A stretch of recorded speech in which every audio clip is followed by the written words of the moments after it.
محترم ورونو، اوس به د صحابه کرامو د معرفي په سلسله کې د یوه جلیل القدر او عظیم الشان صحابي د ژوند یو څه حالات درته بیان کم. چې دا صحابي معاذ ابن جبل رضی الله تعالی عنه دی. معاذ ابن جبل رضی الله تعالی عنه هغه چې رسول الله صلی الله علیه و آله وسلم د هغه په باره کې فرمایي: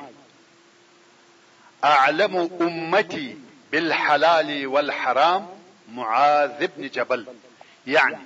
زما په امت کې هغه څوک چې په حلال او حرام تر ټولو ډېر پوهیږي هغه معاذ ابن جبل رضی الله تعالی عنه دی.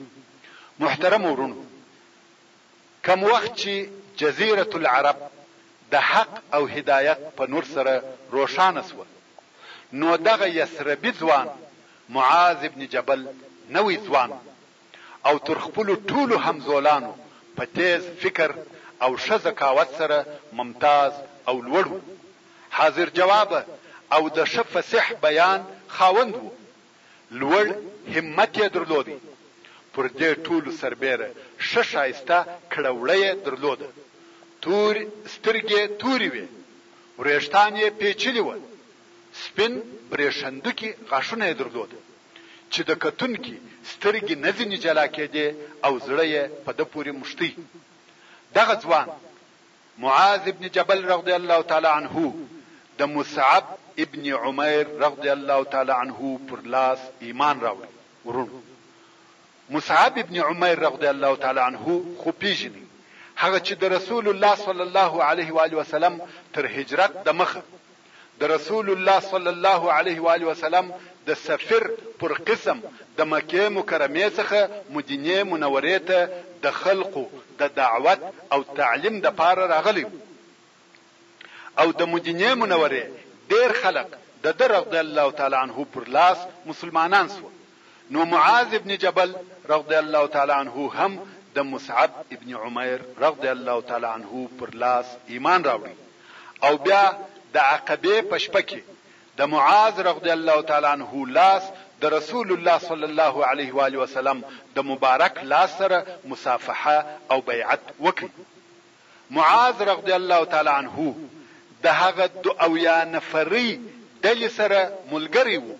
کم چې د مدینه منورې څخه د مکه مکرمه په قصد رهیس و چې د رسول الله صلی الله علیه و آله وسلم په ملاقات نیکبخته سي او د صلی الله علیه و آله وسلم په بیعت مشرف سي او د تاریخ په صفحو کې یو روښانه او شایسته صفحه ولیکي. کم وخت چې معاذ رضی الله تعالی عنه د مکه مکرمه څخه بیرته مدینه منوره ته راغلی، د او د یو څو همزولو ځوانانو د بوتانو د ماتولو د پاره یو ډله جوړ کړه او دا اراده وکړه که په پټه سره وي که په ښکاره سره د مدینه منورې د مشرکانو د کورو څخه به بوتان راباسي. نو دغه کوچني ځوانانو د عمل په نتیجه کې د مدینه منورې د خلقو څخه یو لوی سړي ایمان راوړي چې هغه عمرو ابن الجموح رضی الله تعالی عنه دی. عمرو ابن الجموح چې د بني سلمه د سردارانو او اشراف څخه یو شریف او سردار و. نو د نورو سردارانو پر قسم د خپل ځان د پاره د ښه او نفس لرګي څخه یو بت په خپل کور کې ایښی و او دغه د بني سلمه شیخ دغه خپل بت ډیره پالنه کول. اصل ورېښمین ټوکر یې پر اچاوه او هر سهار به په ښه اصلي عطرو خوشبویه کاوه. نو دغه نوي ځوانان یو شپه د شپې په تاریکه کې ورغله او دغه بت یې د خپل ځای څخه راواخستی او د بني سلمه د کورو وشاته په هغه غار یا ډب یا کند کې واچاوه چې خلقو خپل انبارونه او مرداري ور اچولې. کوم وخت چې سهار سو د شیخ بت نسته، هر څه پسې وګرځېدی، نیکی پیدا په هر ځای کې پسې ګرځي تر څو چې د کورو تر شایه د مرداریو په کند کې پړبخي غورځولي او په مرداریو لړلي پیدا کړي. نو یې د ځان سره وویل: ویلکم، نن شپه چا زموږ پر الہ تجاوز کړی دی او بیا یې بت د مرداروی څخه راویستی، پرې یولی، پاک یې کړي، عطر یې پورې وموښل او بیرته یې پر هغه خپل ځای کښېښاوه. او بت یې ویل: یا منات،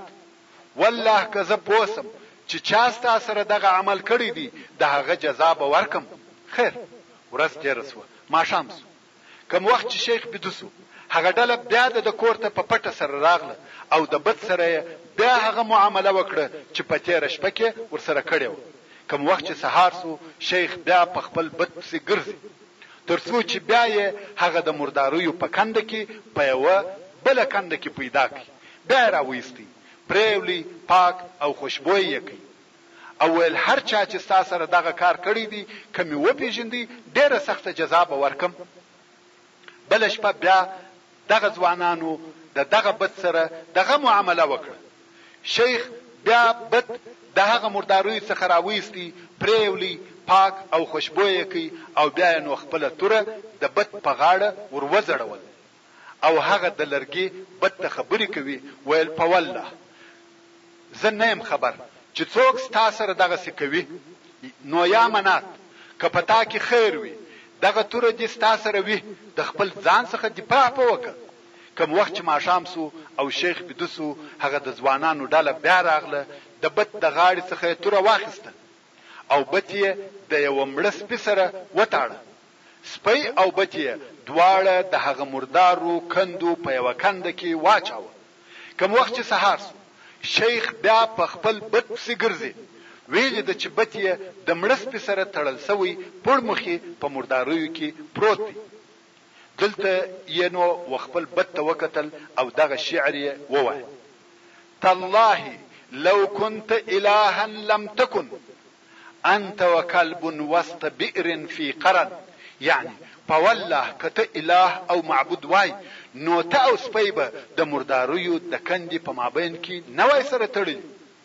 او بیا نو د بني سلمه شیخ عمرو بن الجموح رضی الله تعالی عنه ایمان راوړي، ښه او صادقه مسلمان سو، تر څو چې د احد په غزا کې شهید سو. کوم وخت چې رسول الله صلی الله علیه و آله وسلم مدینه منورې ته هجرت وکړي، دغه انصاری ځوان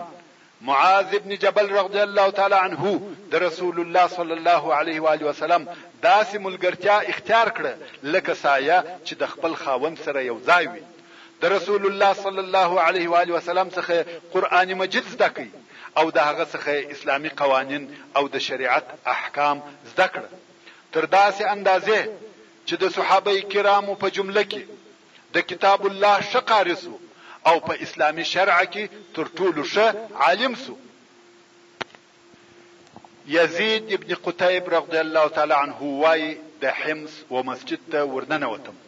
ومې لیده چې د پیچلو وریښتانو خاوند یو ځوان ناست دی او شاوخوا خلق پر راګرځېدلي دي. ځوان چې به خبرې کولې لکه د خولې څخه چې نور او ملغلرې راوځي. پوښتنه مې وکړه چې دا څوک دی؟ خلقو ویل: معاذ ابن جبل.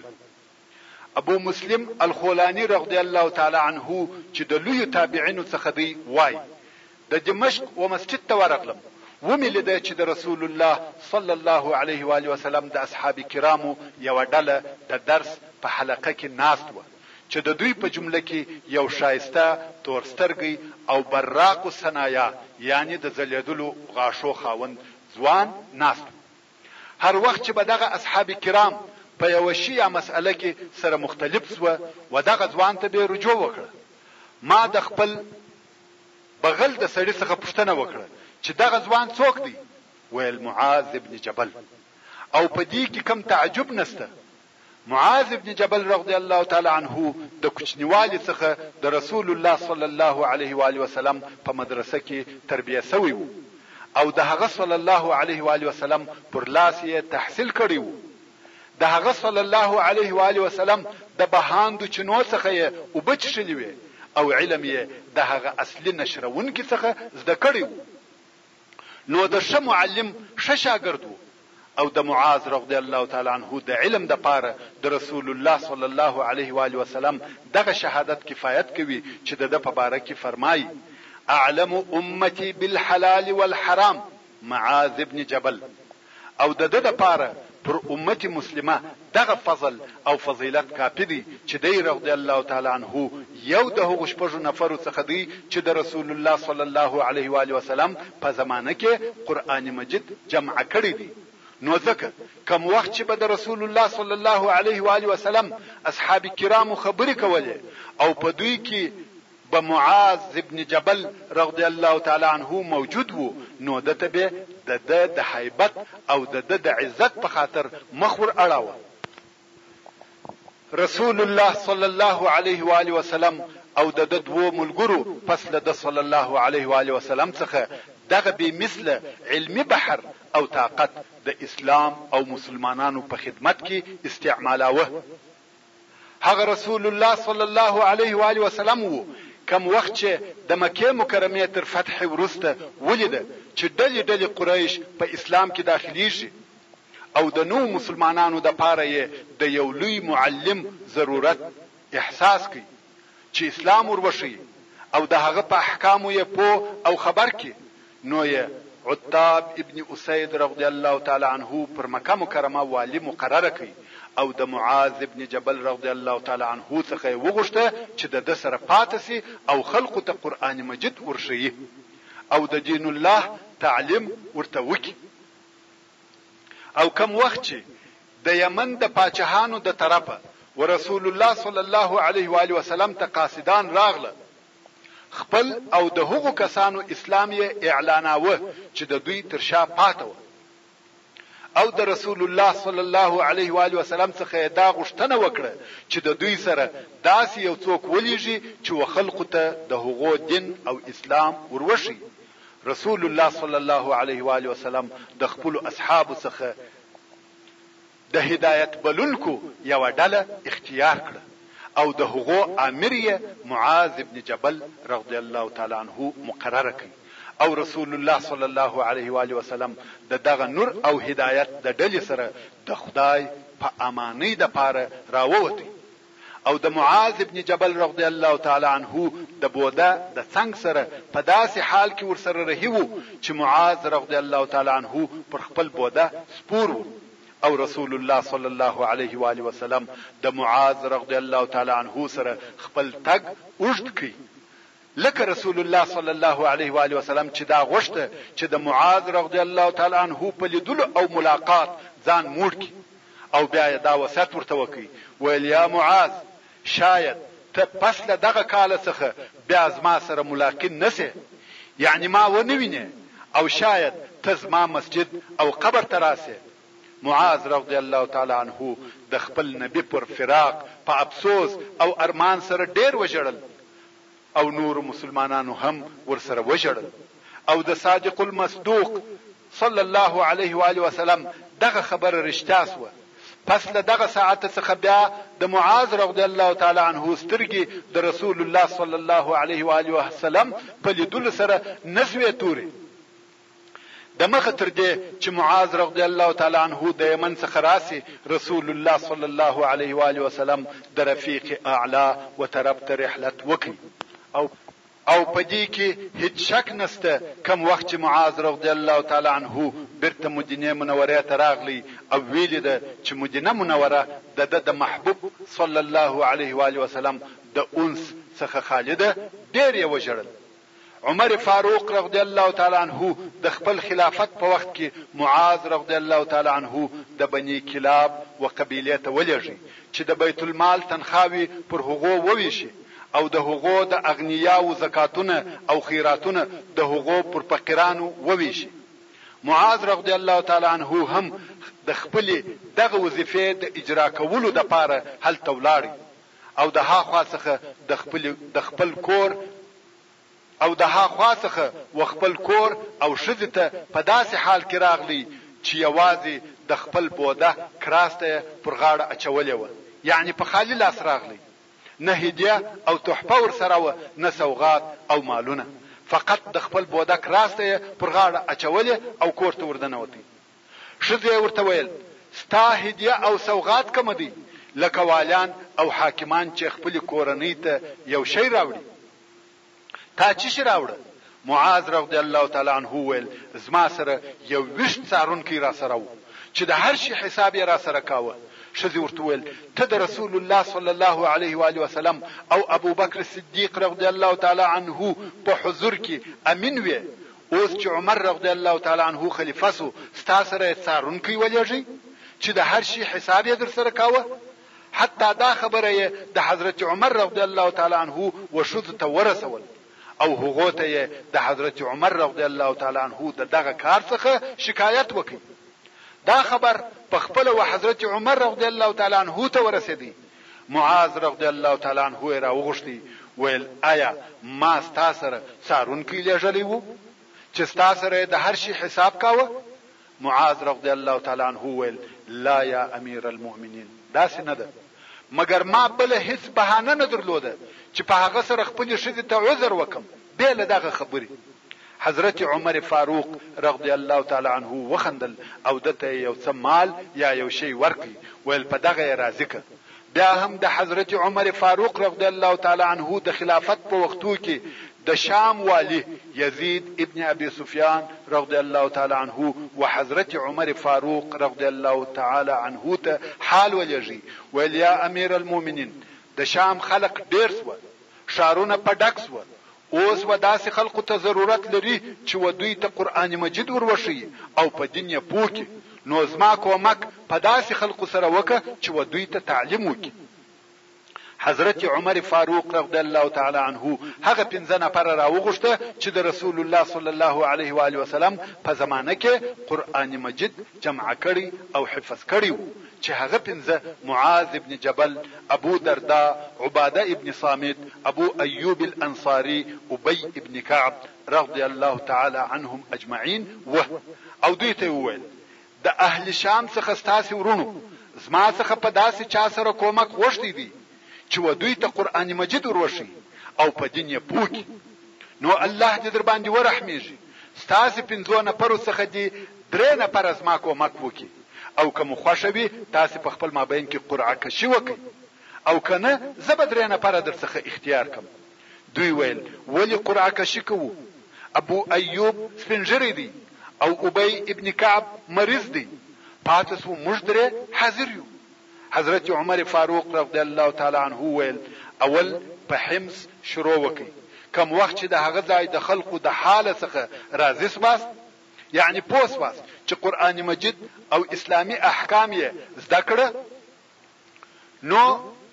یو دی دالته پاتسي، یو دی دمشق ته او یو دی فلسطین ته ولاړ سي، یعنی سره وویشل سي په دا شارو کې. نو د رسول الله صلی الله علیه و آله وسلم دغه درو اصحابو په حمص کې هغه وظیفه شروع کړه چې حضرت عمر فاروق رضی الله تعالی عنه په امر کړی و، او بیا یې عباده ابن صامت رضی الله تعالی عنه دالته په حمص کې پریښاوه. ابو دردا رضی الله تعالی عنه و دمشق ته ولاړی، او معاذ ابن جبل رضی الله تعالی عنه و فلسطین ته ولاړی. کوم وخت چې د معاذ رضی الله تعالی عنه د وفات وخت راغلی، مخ پر قبله سو او دغه نشید وایه مرحبا بالموت مرحبا زائر جاء بعد غياب وحبيب وفد على شوق، او بیا واسمان ته وکتل او ویل الهي ته په هغه چې زما دنیا او په هغه کې ډیر ژوند د شنو درختو او بهاند ولو په خاطر نو خوش، بلکې د چولاو د وبولو د پاره او د سخت وختو او د علماو سره د ذکر او درس په حلقو کې تنگ شنستلو په خاطر می دنیا او په هغه کې ژوند خوښ. الهي تزما روح د هغه خیر په طریقه سره قبول کې کم چې د یو مسلمان روح قبلوي، او بیا د خپل کورنۍ، خپل قوم او خیر څخه لري پاک روح په داسې حال کې والوتي چې د الله عزوجل ولارته بلونکي او داعي وو، او د الله عزوجل پلار کې مهاجر او مسافر وو. والحمد لله رب العالمين والصلاة والسلام على سيد المرسلين وآله وأصحابه أجمعين.